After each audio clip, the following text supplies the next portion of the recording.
I swear upon the corpse of Fitchner Al Barca that I will kill Lysander. I will burn his corpse and spread the ashes in the deep. He will not get the honor of a sun death. Rage! Rage, sons and daughters of Mars. Rage. Rage against the dying of the light. Rage against the tyranny of society. And know that a new dawn shall break. Your enemies, the enemies of the Republic, will die screaming at the feet of the Reaper. Ever shall they tremble before the twilight helm of Ares.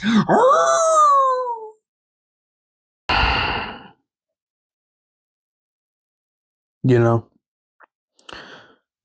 when you're doing a book review, it's very important to leave yourself ample time after completing the book before doing the review.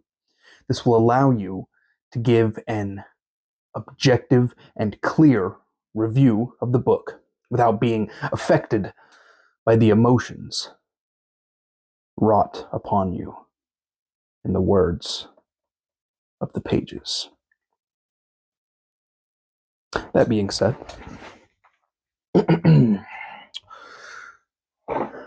Lightbringer, I am not okay. I will do my best in this spoiler-free section. I'm not sure how much control I'll have over it, but I'll do my best. I have read a different book after Lightbringer. I read it very quickly, though, only in 2 days. So emotions are still very, very fresh. However, this book's insane. I don't even know what I can say about it. The only thing that kept me from giving this book a 9.9 out of 10 is the fact that there are some spelling and grammar mistakes. I think there were also spelling and grammar mistakes in Dark Age. But, you know, and they were bad enough that it caused me to come to like a grinding halt while reading it and go, wait a minute, did I read that correctly? And I had to go back and go, yeah, I read that right. It's just not the correct word used there. Like there's a part where it says they're leaving the orbit of Mercury, but they're outside, they're in the orbit of Io instead, and they're supposed to be going to Mercury. So the issues with that, though, those are issues of the editor. You know, those are issues of the editor, not necessarily of Pierce Brown himself. So I don't really fault the book that much for it. So that just brings it down to a 9.8 out of 10. And I find it difficult to not just give every book that I read a 10 out of 10 because, like I said, it's fresh on your mind. So you really want to just give every book a 10 out of 10. But I'm going to be doing like tier lists for all the books that I've read in the past. I think I'll do one at the end of each year and kind of rank those books. So I can't give every book a 10 out of 10 or everything's going to be an S tier. So I got to be a bit tough on some of these books. But you know, there's not much else I can say about it at this point. You guys already know how I feel about the series. If you need a spoiler-free review for the last book in the series, I mean, just you've already committed that much. Just read the damn thing. Where to begin? This book starts on an asteroid. Well, it's a giant pile of trash that's revolving around the sun, or slowly falling into the sun to be destroyed. We follow Darrow through some major character development in this book. He's kind of having his redemption arc because, as I've said, he's nuts. He's gone completely off the deep end in the last 10, 15 years plus, you know, of fighting. And it's this book where he's kind of starting to fix himself. He's also like half dead. Remember, he's been fighting for like a year and a half. I think at this point, you know, on Mercury, he's had all kinds of poisoning from radiation. He's been stabbed. His hair's gone. He's emaciated. He's super weak. So he's going through multiple things where he's physically recovering and he's emotionally recovering, and his soul is recovering from all the past years of warfare. An issue that I do have with this book that I didn't mention in the spoiler-free portion is the introduction of the Daughters of Ares. That bothered me. And I'm usually okay to gloss over ex machinas in this story because the story is just so good. That seems like a pretty big plot hole, though. Pretty big plot hole. Pierce Brown does his best to make it seem natural, and like it's always been there, but it's just not. The fact that we're on the second to last book and all of a sudden it's, oh yeah, by the way, there's an entire army out there, an entire resistance army, and it's even bigger than the Sons of Ares were. And they have ships, they have a whole armada. Why has nobody even mentioned this? There's no reason not to mention it, right? And other people know about its existence too. They know that it exists, but for some reason, Darrow, one of the most important people in the world, that all the worlds, doesn't know about this. Why? Why? Oh, well, they've been in hiding and they haven't been really fighting that much. Stop it. That's an issue that I have with this. It brings it down a bit more too. But when you do finally meet the Daughters of Ares, they are fleshed out. They do feel real. They're not hollow. It feels like they've always been there, but just passing mentions of them would have been nice. Kind of like the Ascomanni also kind of suffered from that a bit, I think, when they were introduced.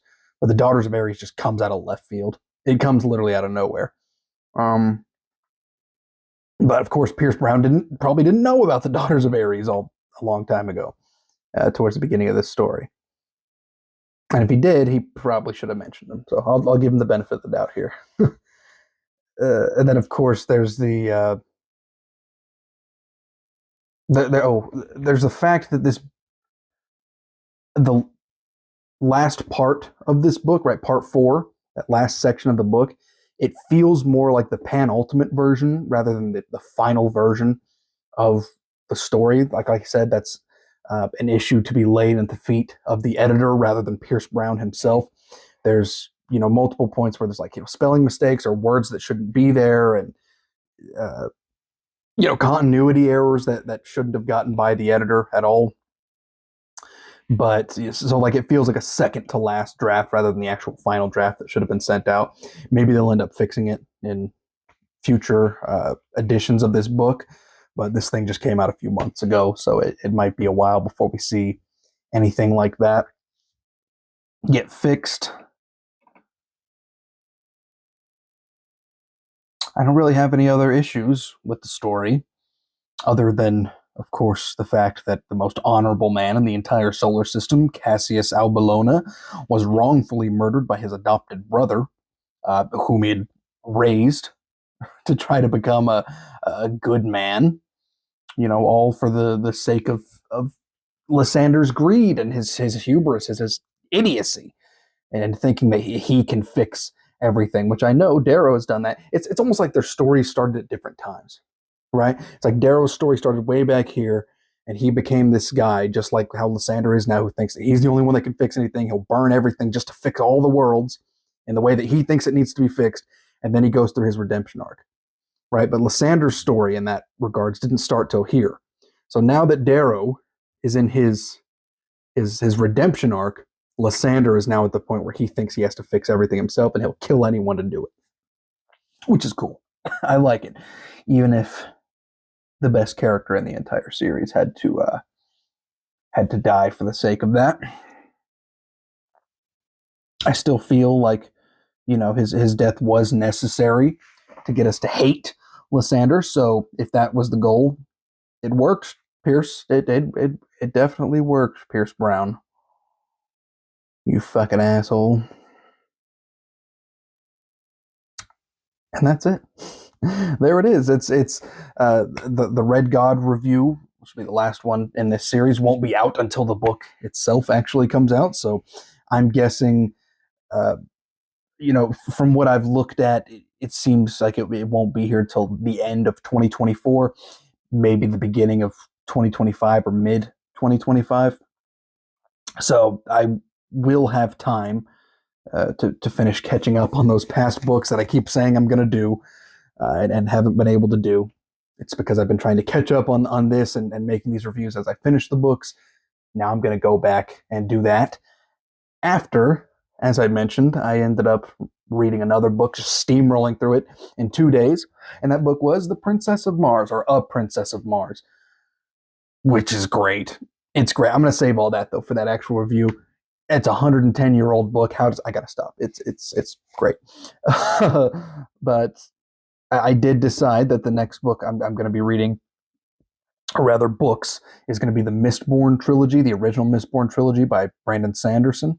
Finally going to pick those up. And the good thing is they're pretty long, which means I should have a good amount of time to, at least do a few of my early reviews that I should have done, transcribe those over into scripts and make a video review for them, which I've mentioned it before. It'll be With the Old Breed, Blood Meridian, Jurassic Park, stuff like that. Um, and then I'll be able to start doing these Mistborn reviews. And then once I'm fully caught up, finally, and all I have to worry about is the next book review instead of going back and doing my older ones, and I'm not completely filled up with this crap. I'll be able to, maybe I can make my tier list that I was wanting for my year one of reading. I can rank those. I'll make a video of that. Maybe a few other videos. I'd like to possibly make a video covering just this series in general, this Red Rising series in general, and all the references and stuff that I've caught and the inspirations behind that helped make this story become such a big thing. And then, but far more importantly, I'll finally have time to start writing again, because I haven't had time to write. Pretty much all of my free time has been writing scripts and making these videos and uploading them, and I just haven't been able to get into the mindset to be able to sit down and spend 4 hours on my days off writing, which is the ultimate thing that I love the most. Eventually I'll get there, and that'll be nice. It'll feel really nice to be able to get all that done. But yeah, I've got plenty of time to catch up on these reviews. I'll be able to get them done. That's all I've got. Rest in peace to Cassius. Not okay. Not okay. Death to Lysander, and adios.